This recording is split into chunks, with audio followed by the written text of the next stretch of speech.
Now, pre-COVID, if you had to tell me just from being in the student section, what has been your favorite moment from just football, basketball, maybe something the student section did? Maybe it could have been something a little rowdy. We don't know.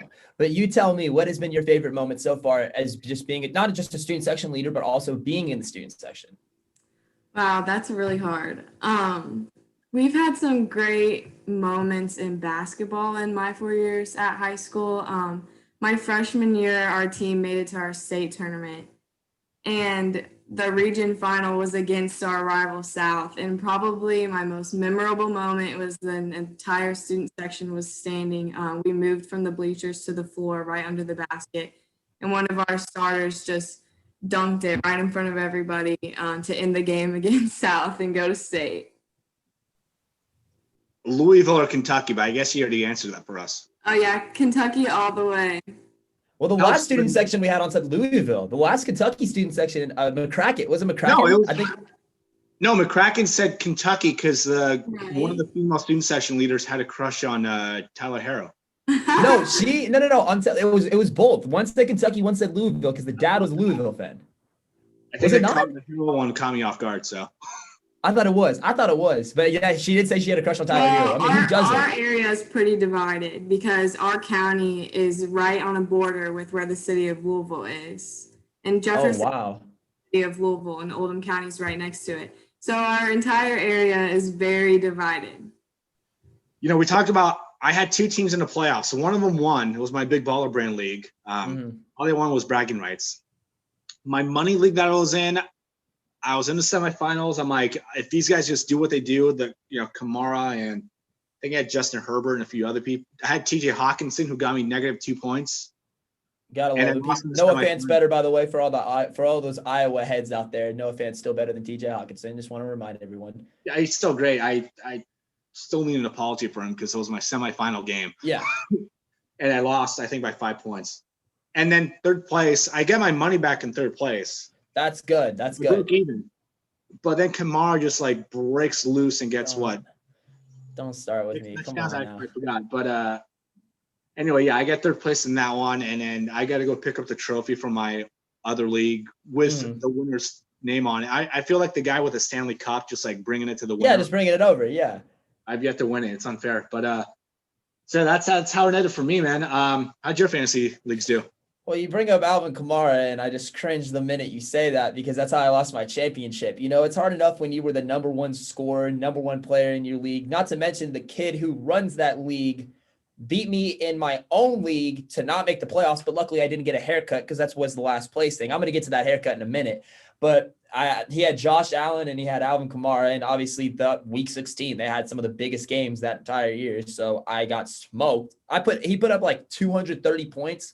I maybe put up 180. I put up 180. So I put up a fight, but there was no way I was winning after Alvin Kamara did that because I didn't even really watch the game. Just my family told me, and I was just in total shock. But my big old haircut league, I didn't make the playoffs, but I didn't get a haircut. But the kid who did get the haircut actually got that on, I'm trying to remember, Monday. He got it on I've been only back at ASU for a week. So it was literally 2 days when I was at ASU. We got the haircut done. Shout out Roosevelt Barbershop one time. One of the greatest people. Gil's my barber over there. But yeah, we gave him the good old grandpa look. So his entire head was basically shaved.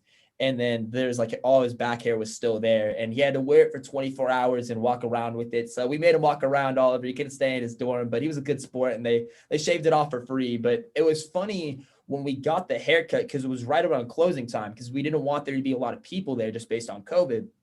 But for some reason, it was decently packed. I don't know who gets a haircut at 6:30, but I mean, people do that. And literally every person stopped what they were doing and pulled out their phone just to witness this because they understand the fantasy grind and you can't lose in fantasy. So they were seeing this and everyone was posting it on their social media, laughing about it. There were people at a taco joint next door that came with their tacos just to witness this happen. As I've never seen anything like it before. I mean, we normally people always talk about, the best football you'll see or the best product, player wise, I guess, or even teams here in California. Texas is always big. Florida. Where do you compare Tennessee as far as competition?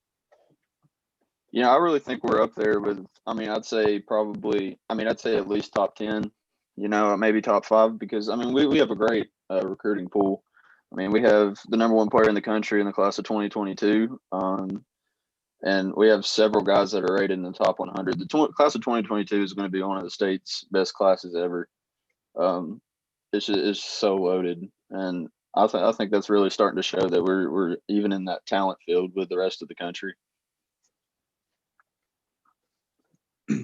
Yeah, I'm gonna assume that Saban's gonna end up picking up that kid, but yeah, they'll definitely be in the mix, especially with Tennessee, how they're going. I think Tennessee's in the mix, but I'm not sure how attractive they are right now. Now I know you cover football games, clearly. Yeah. Have there been any schools where you're checking out a football game and then the student section is kind of just giving this little like nice sideshow where they're showing off this crazy school spirit, they're going wild? Is there a couple student sections that have caught your eye that have kind of distracted you from the game?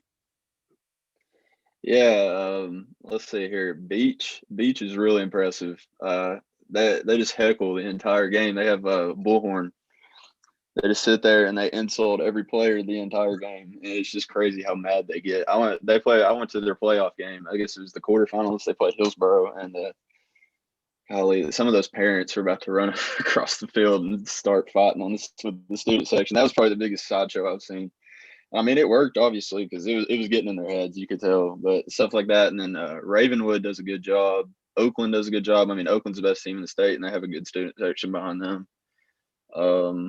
Brentwood Academy does a good job. CPA.